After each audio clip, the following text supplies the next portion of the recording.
Hi, my name is David Wong Pianist, and I'm here at Santa Clara University, and we're here to talk about memorizing large quantities of music for a performance and how I keep everything straight in my head and how you can take this simple lesson and apply it into your everyday piano practice and get more out of playing the piano. As you know, memorizing is not easy. For us adults, it's very difficult because we have so many things that we need to do. The secret to memorizing is patterns. That is, for the last 100 years, since the beginning of study of piano music and performance, patterns has always been the forefront of how people memorize music.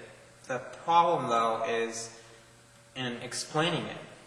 A lot of the terms that piano teachers use are very esoteric, and oftentimes they don't do a very good job of explaining. They just expect you to memorize it. They just say, here, go do it, without giving you the tools to do it. And the point of this lesson today is to give you some tools. I want you to think of memorizing as capturing a single frame and then applying it to applying what's called the delta, and the delta being that as a result, instead of having each new frame every single time, you're just telling the computer, okay, change this about it, change this small thing. And for example, as I'm talking to you now, if I were not to move, if only my lips were moving, we would tell the computer to only focus on that area and to focus the compression, to compress everything else and just memorize what's moving around my mouth. And that, or in the area around my face. And that is what the concept that I want to impart to you today about music. And I'm going to give you some vocabulary on how to do that. Right here, we have a treble clef staff, and in the Polonaise, we have an A major. It's basically an A major chord after I play that E flat octave, both hands. By the way, when you're playing that, don't just play the chord like flat chord. You gotta emphasize the top note over here and the bottom note over here, and that gives an extra chill up the spine, extra effect. The secret to really good piano playing is just the emphasis of certain notes over others, and dynamics, let's say, and rhythm.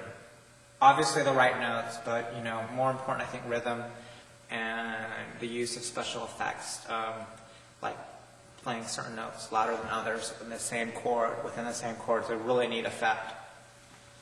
Anyway, getting back, not to go off on too many tangents, the secret to memorizing the Polonaise, at least the first page of it, is to recognize that after you play the E flat octave, what you're dealing with is essentially an A major chord.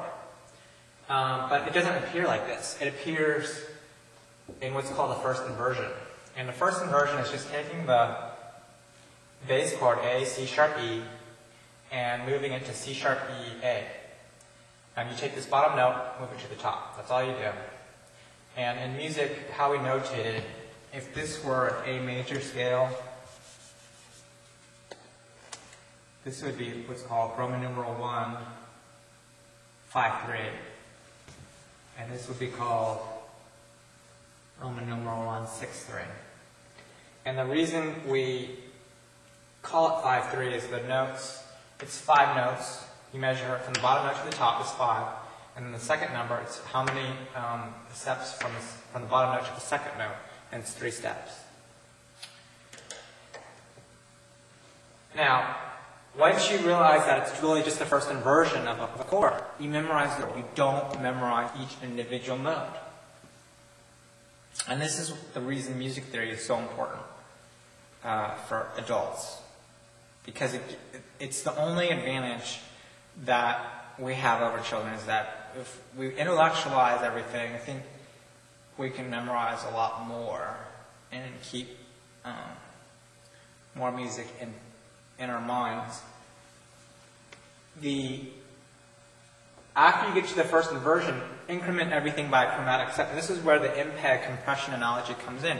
You're just memorizing the delta of each frame as it changes. And as you do that, you're going to do it 7 times. How do you know that? Well, the Polonaise is rhythmically in your mind. You know that after you play, you've got maybe 2 counts. Like just a couple, the time that you have to play in your mind, it's going to be 7. You're going to play 7 of these. And then now you don't have to memorize these other notes because in your mind, all you're thinking about is chromatic. You're looking at the keyboard, you know what the answer is. You don't have to think about what did it look like on the page. And the less you have to think about what's on the page, the more you can think about what's in the music and how to express it, how to play it better, and that's how you do the first page. I've